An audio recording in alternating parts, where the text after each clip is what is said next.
आप सभी का स्वागत है हमारे प्यारे YouTube channel Pradeep sir education पे।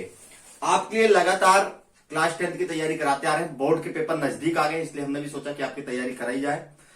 प्रश्नावली 3.2 चल रही है, उसके 3 सवाल लास्ट बचे हैं। मैं बहुत ही सरल तरीके से आपको बताने का प्रयास करूंगा, और जो दोस्तों ने अभी तक आपको या आपने उनको वीडियो शेयर नहीं किया है तो उन दोस्तों को वीडियो शेयर कर दीजिए, ठीक है दोस्तों। और प्लस आप भी चैनल को सब्सक्राइब करिए और उनसे करवाइए और सभी को वीडियो दिखाइए। तो चलिए, वीडियो पसंद आती है तो लास्ट में लाइक कमेंट्स आप शेयर करेंगे ही, मुझे पता है।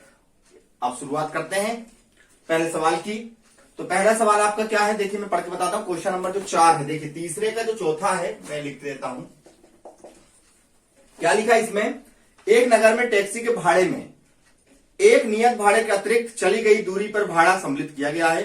10 किलोमीटर दूरी के लिए भाड़ा 105 रुपए तथा 15 किलोमीटर के लिए भाड़ा 155 रुपए। इसमें दो भाड़े दिए गए हैं। एक नियत है, मतलब जो फिक्स है, समझिए जो फिक्स है, जो मान लीजिए आप यहां से अपने घर से 5 किलोमीटर जाते हैं तो वहां तक जो किराया लगता हो सके 10 रुपए हो, और उसके अतिरिक्त 1 किलोमीटर जाते तो हो सके 5 रुपए एक्स्ट्रा लेता हो, 4 रुपए लेता हो, या हर किलोमीटर का अलग किराया लगता है। इसी प्रकार के आप किराया यहां पर देख लीजिए। तो मैं यहां पर लिख रहा हूं, माना टैक्सी का नियत किराया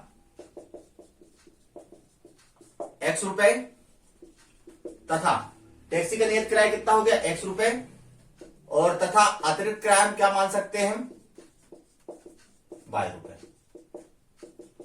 ठीक है, जो नियत है वो नियत ही रहेगा, याद रखिएगा। प्रश्नानुसार देखिए क्या बोला उसने।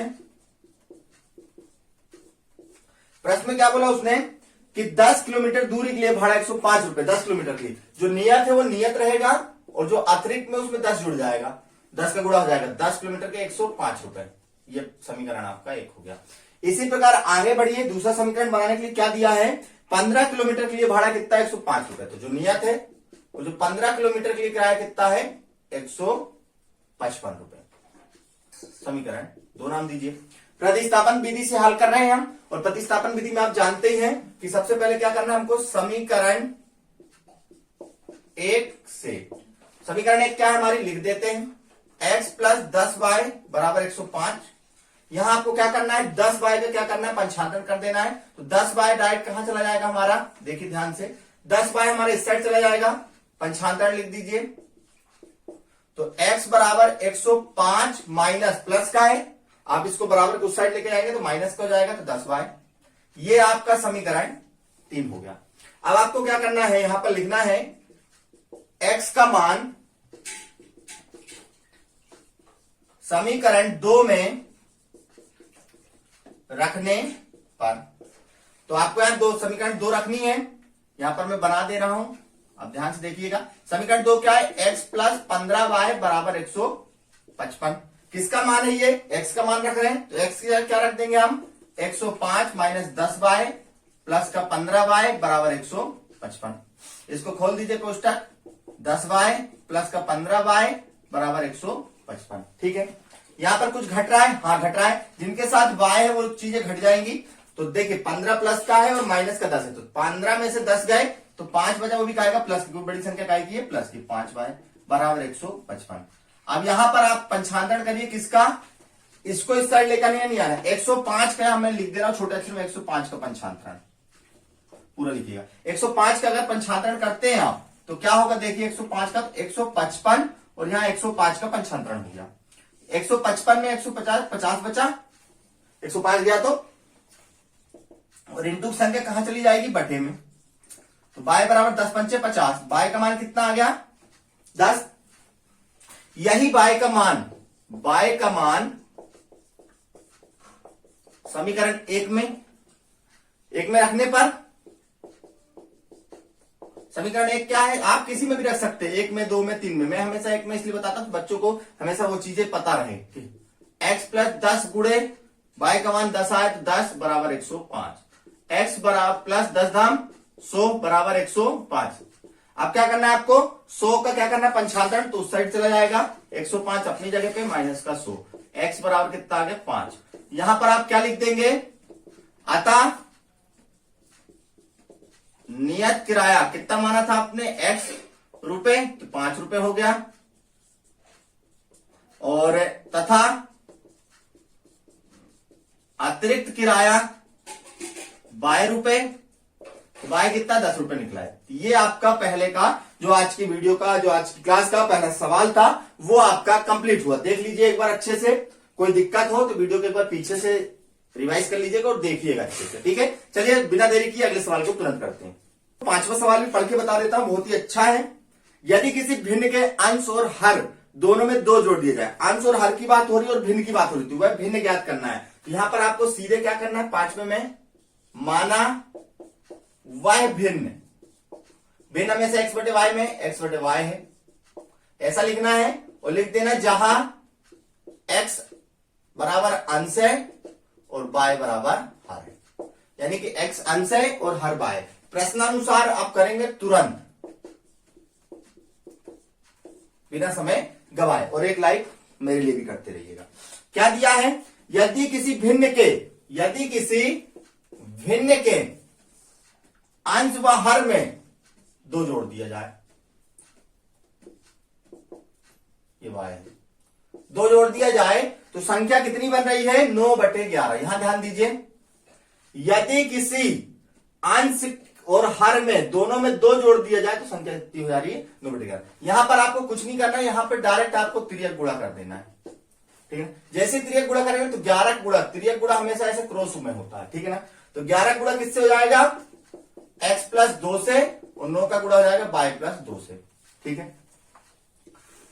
यहां पर ध्यान देंगे, 11 गुणा करेंगे 11x और 11 का 2 से करेंगे 11 दूनी 22, 9y का 9y और 9 दूनी 18, ठीक है। इतना आने के बाद आपको क्या करना है, जैसे हमको समीकरण बनाते आ रहे हैं वैसे ही बनाना है, या आप ले चलो 22 को आपको उस साइड ले चलते हैं, तो 11x बराबर 9y प्लस का 18, और 22 का अपन यहां क्या कर देते हैं, पंचांतरण, 22 का पंचांतरण, और 22 का करेंगे प्लस का, इस साइड क्या हो जाएगा माइनस का। तो 11x बराबर 9y और 22 में से, ये 22 है, 22 में से 18 माइनस का 4, ठीक है। ये और इंटू संख्या बटन कर दीजिए, ये आ गया आपका समीकरण 1। इसमें क्या है, इसमें x क्यों निकाल दिया, समीकरण 3 की दिक्कतें खत्म हो जाएगी। ऐसे ही लगाइए, बहुत सरल है। फिर इसके बाद आपको पुनः प्रश्न अनुसार दिया है, क्या बोला है, यदि अंश और हर में 3 जोड़ दें, यदि अंश में भी 3 जोड़ दें और हर में भी 3 जोड़ दें, कितना हो जा रही संख्या, 5/6। यहां आपको क्या करना है, ध्यान दीजिएगा, यहां आपको संख्या में क्या करना है, कोई तिर्यक गुणा, तिर्यक गुणा जब हम कर रहे हैं तो 6 का गुणा कहां हो जाएगा, 6 का गुणा 5 नहीं, x प्लस 3 में, और बराबर में इधर कौन, ये संख्या इधर चली जाएगी, तो 5 का गुणा किससे हो जाएगा, y प्लस 3 से, ठीक है। यहां पर ध्यान दीजिए, 6 का गुणा कर दीजिए 6x, यहां पर 3 बराबर में 5 गुणा पाए से 5y, और यहां पे प्लस का 3, ठीक। इतना करने के बाद आपको क्या करना है, यहां पर ध्यान दीजिए, यहां पर जो किया है उसको नहीं करना है, यहां पर y को अपने साइड ले आना है या इसको इस साइड लेकर जाना है। तो देखिए 6x बराबर 5y प्लस का 5 दिया 15 है ये, और यहां थोड़ा सा मिस्टेक हो गई है, माफी चाहता हूं, 6 दिया 18 है ये, ठीक है। 15-18 अभी थोड़ी सी मिस्टेक हो गई, बड़ा 5, ये 18 प्लस का इस साइड जाके माइनस का हो गया, ठीक है। 6x बराबर 5y और 18 में से 15 गए तो माइनस का 3, और लाइट चली गई। थोड़ी सी प्रॉब्लम, लाइट चले जाने के कारण थोड़ा सा कम दिखाई देगा, लेकिन नहीं लेना है, फिर भी थोड़ा सा प्रयास करेंगे कि ये बन जाए, कंप्लीट हो जाए, ठीक है। तो क्या करना है आपको, यहां पर माइनस का आ गया, अब आपको यहां पर क्या लेना देना है, 5y को अपने साइड ले आइए, 6x माइनस का 5y बराबर माइनस का 3, ये समीकरण 2, ठीक। यहां पर आपको क्या करना है, समीकरण जैसे ही 2 बना आपका, यहां पर आपको रखना है समीकरण 1 से x का मान रखने पर, ठीक है ना। x का मान कितना था हमारे पास, 6 यहां पर है, और यहां पर क्या रखें, 9y माइनस का 4/11 माइनस का 5y बटे में उसके 1 लिखिए, माइनस का 3 लिखिए, ठीक। कोई दिक्कत, कोई परेशानी नहीं होगी। अब इसके बाद आगे क्या करना है आपको, इस 6 का गुणा कर देना है। तो 6 का 9 में करेंगे 54 और 6 को 24 बटे में 11 मौजूद है इसके, और फिर माइनस का 5y बटे 11 बराबर माइनस का 3। यहां पर थोड़ा सा मैं आप मिटा रहा हूं क्योंकि कोई दिक्कत ना हो आपको।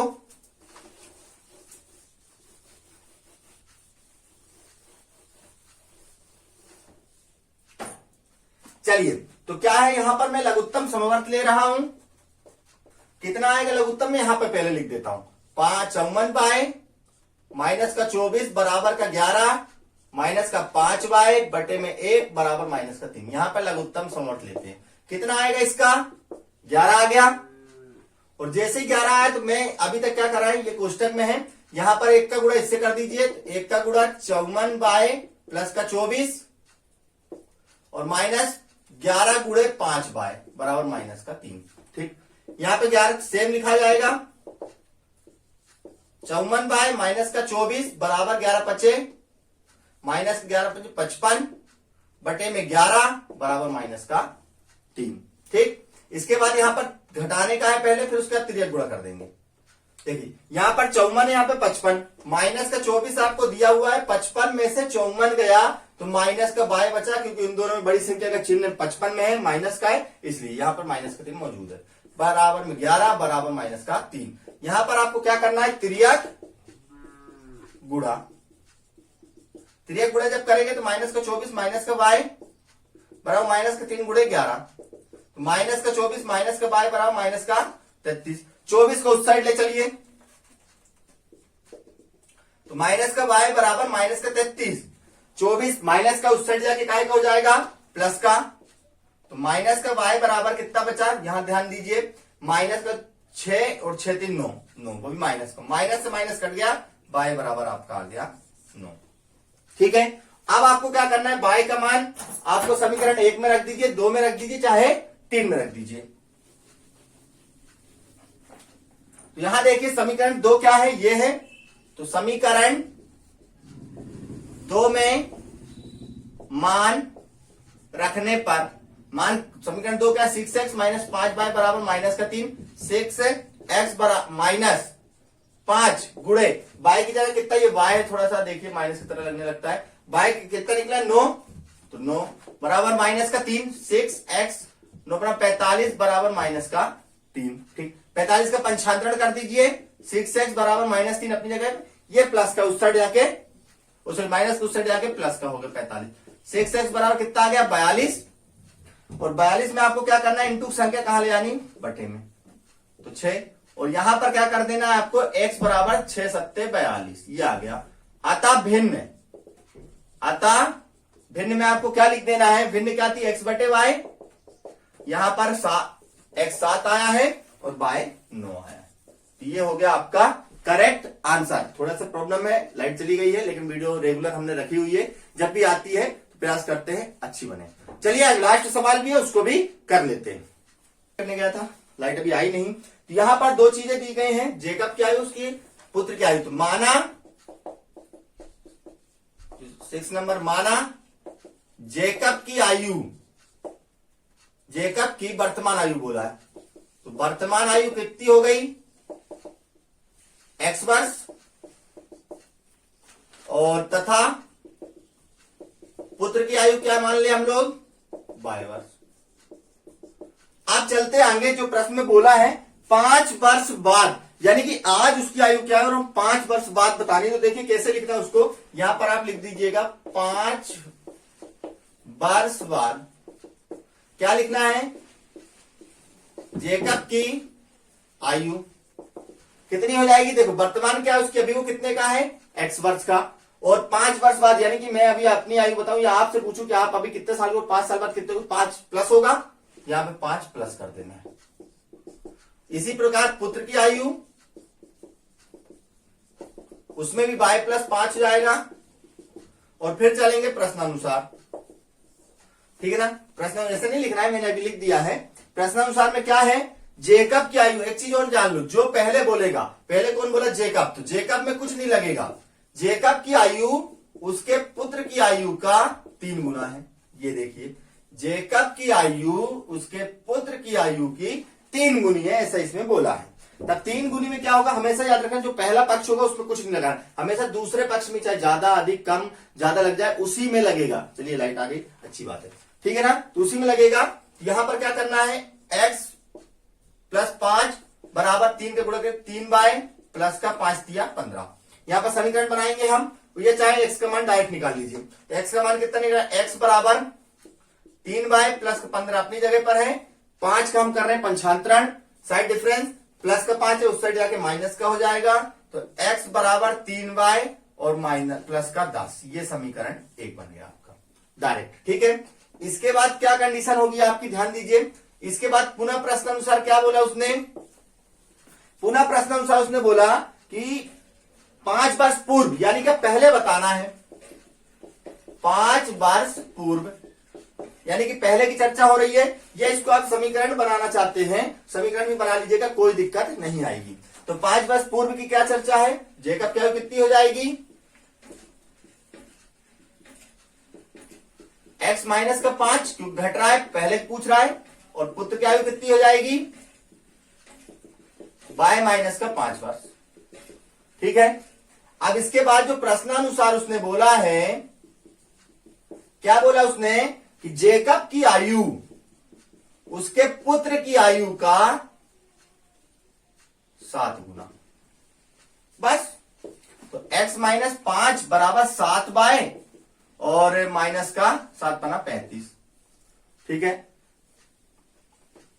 चाहे इधर ले आइए चाहे x का यहां पर मान रख दीजिए। तो चलिए पहले इसको समीकरण बना लेते हैं, x माइनस का 7y इधर ले, प्लस का 7y इधर लेकर आइए, तो माइनस का 7y, और यहां ध्यान दीजिए इस 7 को इस साइड लेकर आए तो माइनस का हो गया, और 5 को उस साइड लेके जा रहे हैं तो 5 का हो जाएगा प्लस का, ध्यान दीजिएगा 7 इस साइड और 5 उस साइड, एक माइनस 7y बराबर माइनस का 30 हो गई, ये समीकरण 2। यहां पर मैं लिख रहा हूं x का मान समीकरण, या यहां पर देखिए एक चीज और जान लीजिए, चलिए मैं आपके लिए थोड़ा सिंपल, आपको लग रहा होगा कि अभी समीकरण 1 बताए, इसको भी समीकरण 1 बना लेते हैं, चलो अच्छे से। तो x प्लस का इस साइड आके माइनस का हो गया 3y बराबर 10, इसको समीकरण 1 नाम दे दीजिए, ठीक है। अब आपका जो कंफ्यूजन दिमाग में चल रहा है वो अब हट गया दिमाग से, ठीक। तो अब यहां पर क्या लिखेंगे, जैसा सब में करते आए हैं, समीकरण 1 से, समीकरण 1 क्या है, x माइनस 3y बराबर 10, बनाना वही पड़ेगा, लेकिन जो है आपका समीकरण 3 बनाने का सिस्टम तो वही बना दे रहे हैं। x माइनस 3y बराबर 10, तो 10 और प्लस का उस साइड जाके, वो सॉरी माइनस का उस साइड जाके प्लस का हो गया, देखिए वही आ गया वापस, लेकिन फिर भी ठीक है। समीकरण 3 और x का मान समीकरण 3 से 2 में रखने पर, रखते हैं 2 क्या है हमारी, ये देखिए 2 आई है, तो x माइनस 7y बराबर माइनस का 30, किसका मान आया, x का है, तो x का रख दिए 10 प्लस का 3y माइनस का 7y बराबर 30, ठीक है। इसके बाद 10 7 में 3 गया 4y बराबर 30, ठीक। यहां पर थोड़ी सी मिस्टेक जरूर पाई गई, यहां पर क्या था हमारा, माइनस था, ये माइनस ये माइनस ये माइनस। अब क्या करना है हमको, यहां पर 10 का पंचांतर कर दीजिए, माइनस का 10 हो जाएगा, तो माइनस का 4y बराबर माइनस का 10, 30 और 10 40, माइनस का चिन्ह, माइनस से माइनस को काट दीजिए, 4y बराबर 40, y बराबर 40/4, तो y बराबर कितना आ गया 10 बार, ठीक है। और y का मान क्या करिए, y का मान समीकरण 1 में, एक क्या है, x माइनस 3y बराबर 10 है, तो x माइनस 3 गुणे 10 हो गया बराबर में 10, x माइनस का 30 बराबर 10। अब आपको क्या करना है, यहां पर 10 का पंचांतरण, 30 का पंचांतरण, तो 10 प्लस का हो जाएगा 30, और x बराबर आ गया आपका 40। ये जब 40 आ गया आपका, तो आप यहां पर लिख देना मान, अतः जेकब की आयु कितनी है, अतः उसी के नीचे लिखिएगा, अतः जेकब की आयु कितनी, 40 वर्ष, और पुत्र की आयु कितना निकली है, बाय 10 वर्ष, ठीक है। कोई दिक्कत नहीं लेना, कोई परेशानी नहीं लेना, अपन अब अगली प्रश्नावली अगली क्लास में करेंगे, 3.3 पेपर तक आपकी परफेक्ट तैयारी करवा दूंगा, और क्लास 9 वाले की अपनी क्लासेस चालू हो चुकी है, तो उस पर आप भी बेहतरीन तरीके से लगे रहिए। चलिए प्यार दीजिएगा बहुत सारा और दोस्तों को शेयर कीजिएगा। जय हिंद, जय भारत, जय।